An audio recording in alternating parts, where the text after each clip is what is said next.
Splunk, one of the companies that I've enjoyed talking about, and we're starting to get more involved in the show, made another acquisition this week. Now, Splunk kind of long and short likes to brand itself as the provider of the data to everything platform. So unlike some of the other companies we've talked about today, Splunk is not necessarily a household name, but essentially what it's done is build this platform that has removed barriers between data and action. Their focal points are IT, DevOps, and security.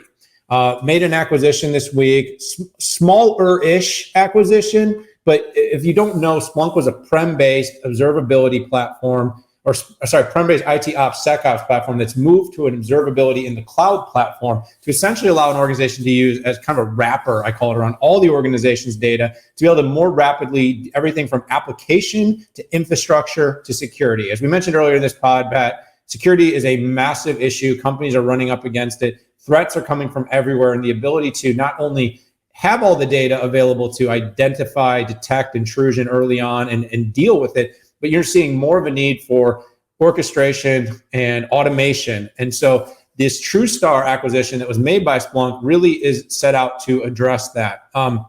This company, by the way, Trustar, while not a household name, like I said, has been busy in this space, has been busy in this partnership. Most recently, I believe they partnered up with ServiceNow. So Trustar had been working with ServiceNow to build workflow orchestration automation to reduce security threats and intrusion. And it's, like I said, its big thing is all about automation. So it's about you being able to take all the data sources, being able to, in real time, automate the resolution of threats using AI, ML, automation, and basically full visibility to data through the cloud. No details, Pat, on the size of the deal. We don't know if it was $1 million or $1 billion, but we do know that this company has been partnering with some of the world's largest, automation and technology and companies like Splunk, like ServiceNow. So they're in the right space. What's interesting about Splunk is, like I said, is it's not necessarily this known entity just yet. Their CEO, Doug Merritt, I've done a few interviews with him. He'll be involved in something we'll tell you more about in a moment. But what this company has done very well is acquiring smart pieces to the puzzle that has enabled it to move from this prem-based IT ops, SecOps tool to a full cloud tool set. And Pat, by the way, in their recent conf event last year, Doug Merritt showed numbers about their annual recurring revenue growth, and he was able to show that Splunk's growth actually outpaces some of the world's fastest growing SaaS companies. So Splunk is growing faster than Salesforce, faster than ServiceNow in terms of its recurring revenue in cloud business growth. So while it's not known yet by everybody out there, if you are an IT ops or SecOps, you probably know who they are. But Pat, December, they acquired Flowmill. November, they just acquired Rigor. October, Plumber.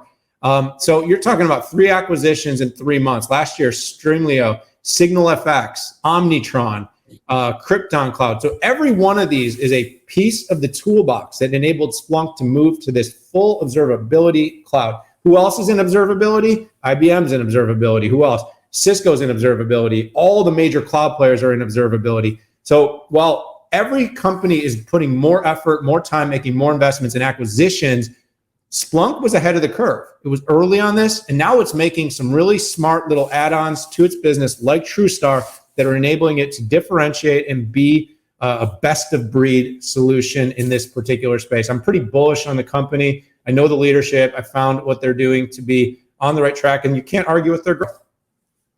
Listen, Daniel, there's no doubt that their customers and the enterprise know who they are, and they're in at least 90 out of 100 Fortune 100 out there. And if you're anywhere in the vicinity of cybersecurity, IT ops, and observability, you know this company.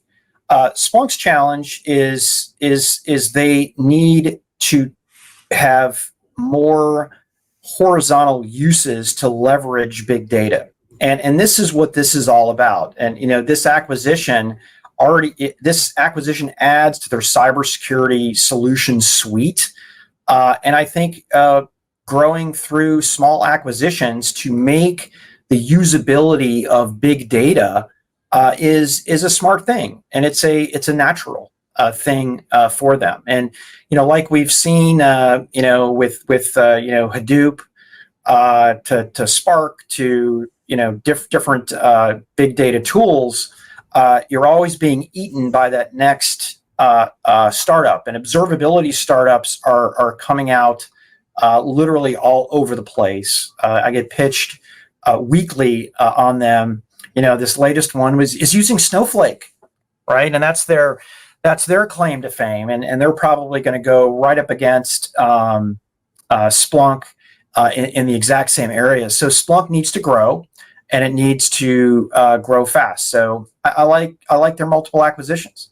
Yeah, they're on the right track. And Pat, I know we kind of debate whether or not to do this. I realize I may have been a little muddy. So just to be very clear, I want to give you guys one sentence on what this means.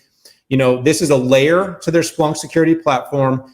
In particular, support its automation, detection, response workflows, and basically the ability to take first and third party intelligence sources to leverage both internal and historic intelligence.